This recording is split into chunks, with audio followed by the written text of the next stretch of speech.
Ever After. Rapunzel Curled Loose by Tony Bradman.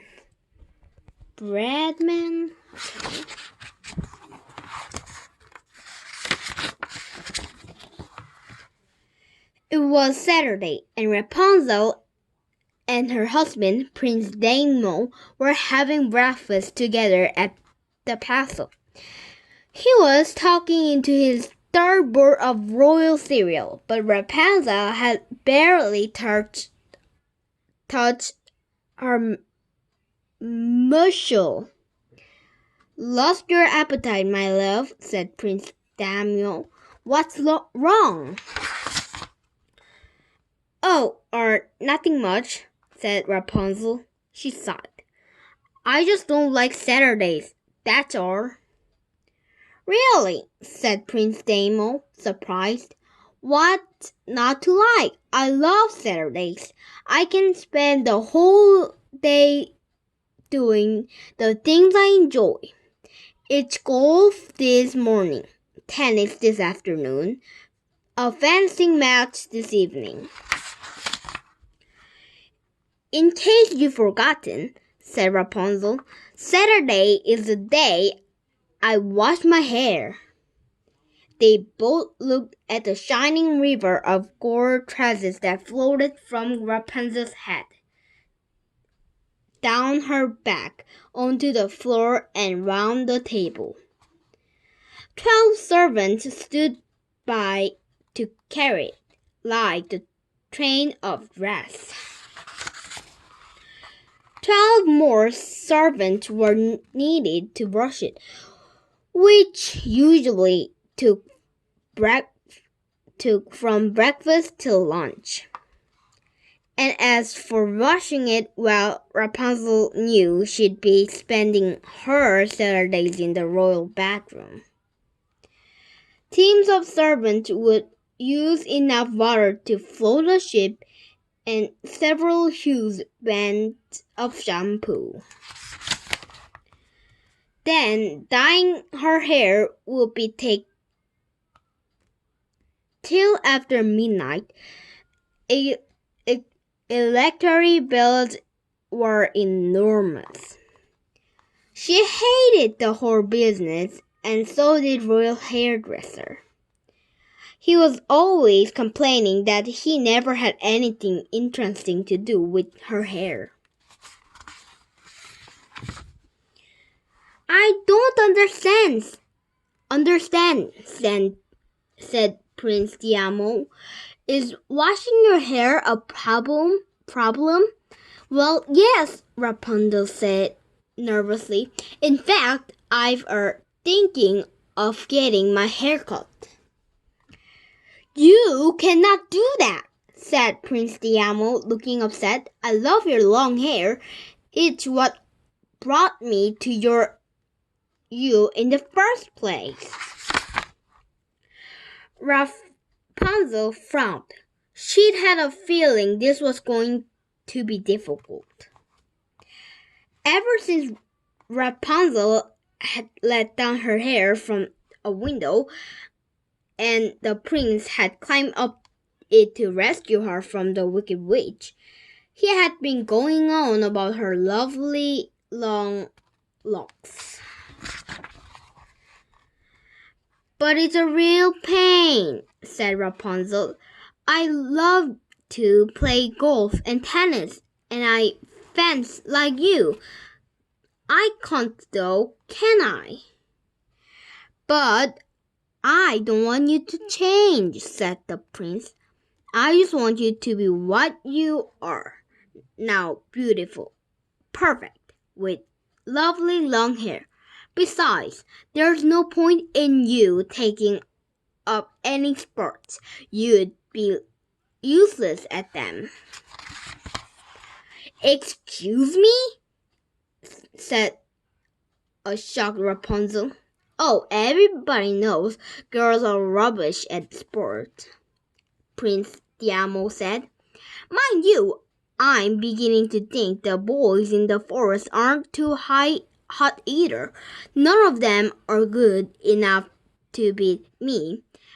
I can't seem to find anyone to give me a decent game. Yikes.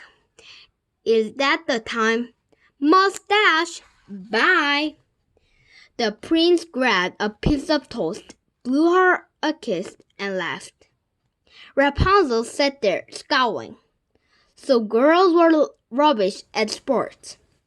Were they? How dare he? She had a good mind to summon the royal hairdresser instant and order him to cut her hair off immediately. Then she showed the prince a thing or two. Although that might not be such a great idea, Rapunzel realized. The prince would probably make a fuss and want her to grow back again.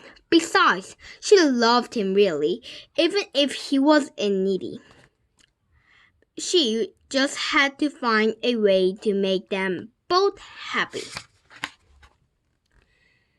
In fact, what she needed was a plan. Rapunzel thought hard while her hair was being washed, but she didn't come up with much.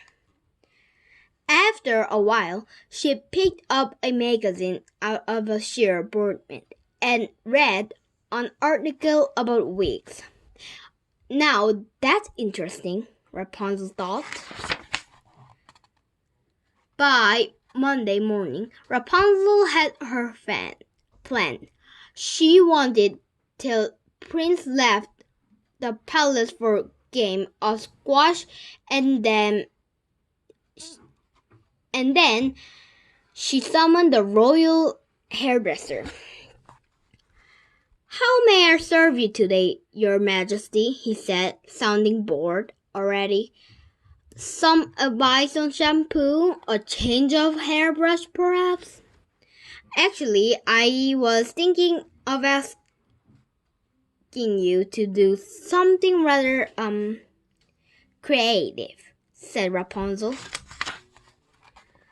The royal hairdresser raised an eyebrow. So Rapunzel took a deep breath and told him her plan. Well, what do you think? She said when she finished. Are you up for it? You can definitely count me in, he said, grinning. He pulled out his marvel and started daddling. I've got some friends who will be useful too. And thoughts began to transform Rapunzel. First, the royal hairdresser cut off her long hair. Are you absolutely sure? He asked. Do it, said Rapunzel. Snip, snip, snip. It's funky. It's mortal. It's just so you, said the royal hairdresser when he finished. Next, he and his team made a wig from the leftover hair. It's creative trumpet, murmured the royal hairdresser, even though I do say so myself. And finally, the royal hairdressing team made her costume, a very special one. But Rapunzel wasn't ready to put the last part of plan into open yet. She did lots of secret sporting training first. She worked out at gym. She pounded streets. She practiced all the prince's favorite sports. Nobody recognized her with her funky new hairstyle, of course. But she always made sure she was back at the palace, and wearing wig well before Prince came home, and soon she was already ready. The moment had come at last.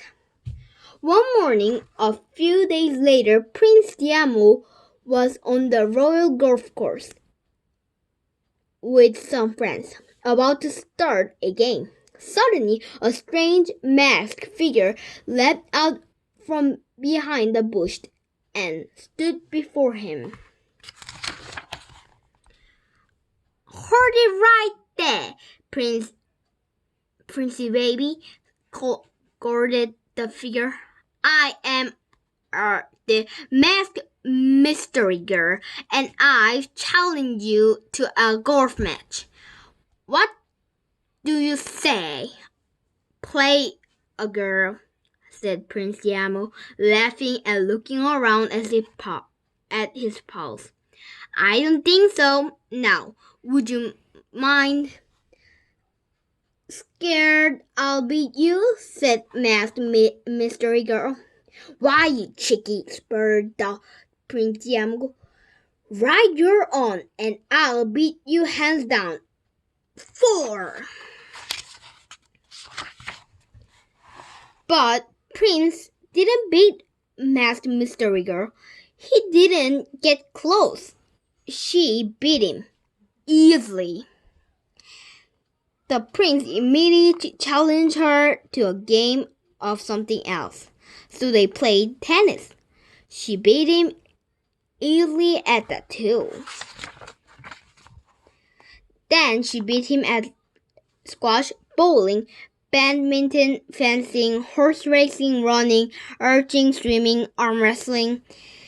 Then she beat at the dart chess. She even beat him at snap. "That's it. I give up," Prince Diamo groaned. He was exhausted and pretty bewildered as well. "I don't believe it. Who are you?" The masked mystery girl smiled, then whipped up her glass. But, sputtered the prince, "Rapunzel, your hair. I mean, you look..." Rapunzel waited for him to finish. Her heart beat fast. What if he hated? "You look absolutely fantastic," he said, and so Prince Diamo fell in love with Rapunzel all over again. From that day on, they played a lot of sport together. The prince admitted he'd been wrong about girls and sports, especially as he still found it hard to beat Rapunzel. And Rapunzel changed her hairstyle more often than the prince changed his socks, which meant the royal hairdresser had plenty to keep him busy. So we can be sure that Rapunzel and Prince Diamo did live happily ever after. Woohoo! The end.